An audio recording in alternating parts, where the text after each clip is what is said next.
بەهۆی شەختە و بەستەڵەک لە سلێمانی لە دوو ڕووداودا 12 ئۆتۆمبیل پێکیان دادا و ڕووداوەکان تەنیا زیانی مادیان لێکەوتەوە. عەقید بەهمەن ئەحمەد بەڕێوەبەری بەشی ڕۆژاوای هاتوچۆی ناوشار بە 964 وت بەهۆی بەستنی شەقامەکەەوە بەیانی ئەمڕۆ دووشەممە لە دوو ڕووداوی جادا لەسەر پردی دووڕیانی سەرچنار و لە بەردەم بینای دادگای سلێمانی بەرەو تاسووجە 12 ئۆتۆمبیل بە یەکیان دادا کێشاوە. لە ڕووداوەکاندا هیچ هاوڵاتیەک بریندار نەبووە و تەنیا زیان بەر ئۆتۆمبیلەکان کەوتووە. ئەوە لە کاتێکدایە بەهۆی بەفربارین و ئەو کەشە ساردەی ڕووی لە کوردستان کردووە.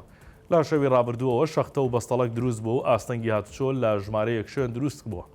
هەر بەیانی ئەمڕۆ لە سلێمانی جێگیری پارێزگاری شارەکە شاو عوسمان سەردانی پردی خەلیفاوای کرد کە مەترسی ڕووخانی لەسەر وتی ئەو کۆمپانیایی پرۆژەکەی وەرگرتووە هەر ئەمڕۆ بانگ دەکرێت و دەبێت کار بکاتەوە و تا تەواوی نەکات نابێت بوەستێت. ئەو ماڵانەشی لە نزیک پرۆژەکەن لەوێ دوور دەخرێنەوە و خانوویان بەکرێ بۆ دابین دەکرێت.